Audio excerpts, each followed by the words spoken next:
السلام علیکم ورحمۃ وبرکاتہ۔ میرا نام عامر قادری ہے اور آپ دیکھ رہے ہیں ہمارا یوٹیوب چینل۔ سب سے پہلے کریم آقا علیہ الصلوۃ والسلام کی ذات مقدسہ پر درود پاک نذرانہ پیش کر لیتے ہیں۔ اللہم صلی وسلم وبارک علی سیدنا و مولانا محمد معدن الجود والکرم وعلی آلہ وصحبہ وبارک وسلم۔ امید ہے کہ آپ خیر و عافیت سے ہوں گے۔ اللہ تبارک و تعالی آپ کو اور ہمیں دونوں جہاں کی بھلائیاں عطا فرمائے۔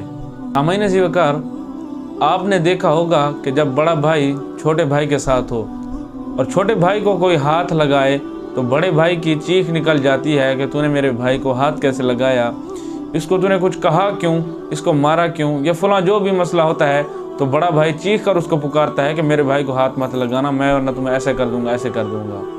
تو جب یہی بڑا بھائی اور بڑا ہوتا ہے، وہ بھی بڑا ہو جاتا ہے، پھر مال و دولت کی دونوں کو قدر و قیمت معلوم ہوتی ہے، تو پھر وہی بڑا بھائی تھا کہ جو دوسروں کو کہتا تھا کہ میرے بھائی کو ہاتھ نہ لگانا، اس کو کچھ نہ کہنا، تو پھر وہی بڑا بھائی بندوق لے کے کھڑا ہوتا ہے کہ مجھے فلاں پلاٹ دیتا ہے ٹھیک، ورنہ میں تجھے گولی مار دوں گا۔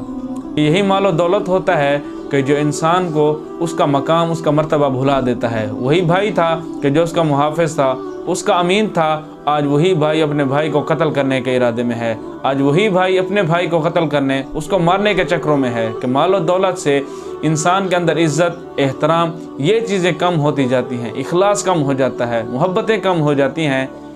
کہ حضرت عمر رضی اللہ تعالیٰ عنہ کے دور کا واقعہ ہے کہ مسجد نبوی میں بہت سارا مال لایا گیا، تو حضرت عمر رضی اللہ تعالیٰ عنہ رونے لگے۔ تو پوچھا گیا کہ علی جا کہ اتنا سارا مال لایا گیا ہے تو آپ کو تو خوش ہونا چاہیے کہ ہمارے ہاں قحط سالی کا زمانہ نہیں ہوگا، ہم عیش و عشرت سے زندگی گزاریں گے، سکون سے زندگی گزار سکیں گے۔ تو حضرت عمر رضی اللہ تعالیٰ نے ارشاد فرمایا کہ پیارے آقا علیہ الصلوۃ والسلام کے زمانے میں بھی ایسا نہیں تھا کہ ہم ایک ٹائم کا کھانا کھاتے، ایک ٹائم ہم فاقہ کاٹا کرتے تھے۔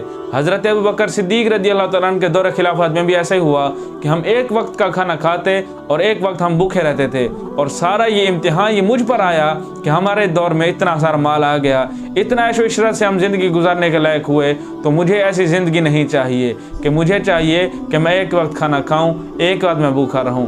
تو ایسے سکون کہ اتنا مال و دولت سے انسان کی زندگی میں سکون ختم ہو جاتا ہے کہ جتنا مال زیادہ اتنا امتحان زیادہ، اتنے سوالات زیادہ، اتنی اس کی حفاظت زیادہ، اس کا استعمال زیادہ۔ تو اسی طرح کرتے کہ مال و دولت سے انسان کو پرکھا جاتا ہے، اس کا امتحان لیا جاتا ہے۔ کہ کسی نے کیا خوب کہا تھا کہ اللہ تبارک و تعالیٰ کسی کو دے کر امتحان لیتا ہے اور کسی سے لے کر امتحان لیتا ہے۔ اگر اللہ تبارک و تعالیٰ نے آپ کو دیا ہے تو اس کی راہ میں خرچ کیجئے، اسی کے بندوں پر خرچ کیجئے، اور اللہ تبارک و تعالیٰ نے اگر آپ کو نہیں دیا تو جو دیا ہے اسی پر شکر کرتے ہوئے، اور اگر اللہ پاک نے آپ کو نہیں دیا تو جتنا کچھ آپ کے پاس ہے اسی پر ہی شکر کرتے رہیے، اللہ تبارک و تعالیٰ آپ کے اسی تھوڑے میں ہی برکت عطا فرما دے گا۔